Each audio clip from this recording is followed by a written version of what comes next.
Bonjour et bienvenue, voici notre tour d'horizon économique, géopolitique, sanitaire et boursier. Nous sommes le vendredi 29 juillet, dernier jour d'un mois fantastique. Et pour comprendre comment tourne la planète finance, c'est sur la bourse au quotidien et nulle part ailleurs. Et le titre de cette chronique, ce sera... Eh ben voilà, juillet nous a payé nos vacances.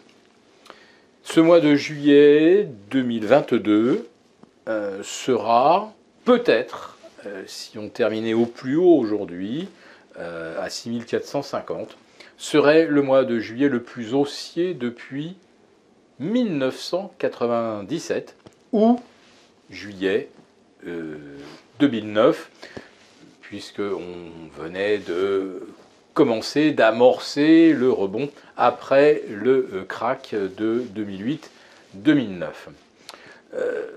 Un mois de juillet à plus 7%, je vous assure que ce n'est pas si fréquent. D'ailleurs, un mois boursier à plus 7%, ça ne se voit qu'une poignée de fois par décennie.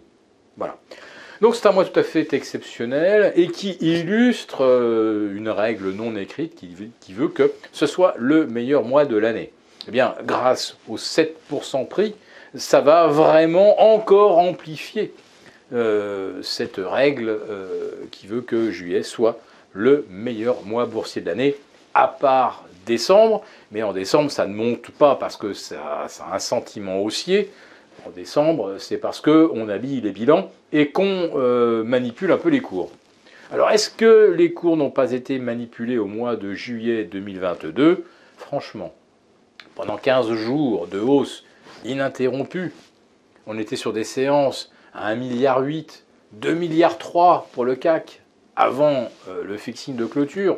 On a régulièrement terminé avec moins de 3 milliards de chiffre d'affaires.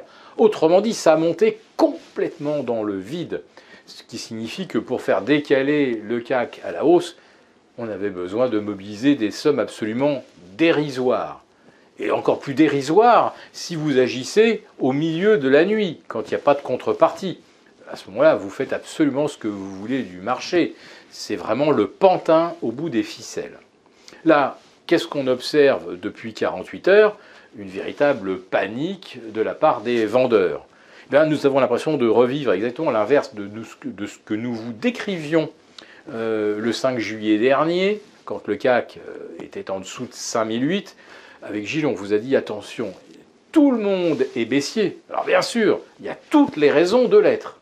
On ne peut pas critiquer le sentiment baissier, mais là, on avait trop de monde du même côté du bastingage. Tout le monde était du même côté du bateau. Par un moment, le bateau finit par basculer, même si tout le monde a raison de se méfier d'une mer déchaînée. La mer, elle est effectivement déchaînée, mais le marché, lui, eh bien, il peut faire cette espèce de cabriole.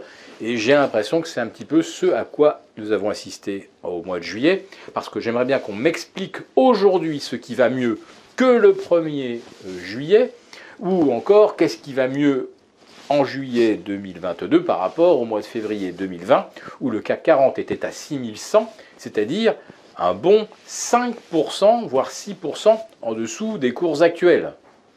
Donc il n'y a plus de croissance, il y a de la récession aux États-Unis, on a une inflation jamais vue depuis les années 70, on a l'immobilier qui commence à plonger, enfin l'activité connaît un ralentissement de près de 20%, ce qui est quand même énorme, et ça va commencer à avoir un retentissement sur le niveau de l'emploi aux États-Unis, et puis très vite, on aura le même problème en Europe. Et quand vous avez l'immobilier qui s'arrête net, eh bien, quand vous avez le chômage qui grimpe symétriquement, c'est là que, dans ce coup, on prend vraiment conscience que la récession n'est pas un vain mot. Eh bien, pour l'instant, la récession, c'est une sorte de bonne nouvelle. Les marchés ont l'air de penser que la récession, c'est la clé d'une baisse des taux par les banques centrales. Donc on est à 3, actuellement à 2,5 aux États-Unis, on est à même pas 0,75 100 en Europe, et on pense que les banques centrales vont déjà rebaisser les taux, alors que l'inflation est encore à 9%. Alors on n'a jamais vu, malgré la récente hausse de taux, un écart aussi énorme entre le loyer de l'argent et l'inflation réelle, mais surtout, on n'a jamais vu les banques centrales commencer à baisser les taux avant d'avoir obtenu un début de résultat sur l'inflation. Et une inflation telle que nous la connaissons, nous n'en avons pas vu depuis 1981. Et les taux ne se sont pas mis à rebaisser en anticipation d'une bonne volonté de l'inflation qui allait à son tour se mettre à décroître. Donc le marché est dans le fantasme absolu, mais on est tellement habitué maintenant à essayer de trouver une explication qui est dictée par l'évolution des cours qu'on a perdu complètement le contact avec la réalité. Tiens, prenez le titre Elior, qui prend 50% en 3 séances. Vous croyez que les analystes ont bien fait leur travail ?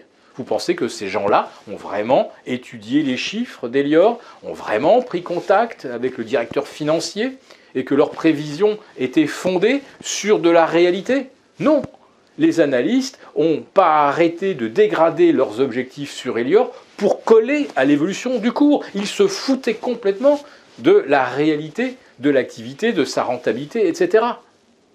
On est complètement esclave des algos. Alors permettez-nous d'avoir encore cette liberté de conscience, cette liberté d'analyse.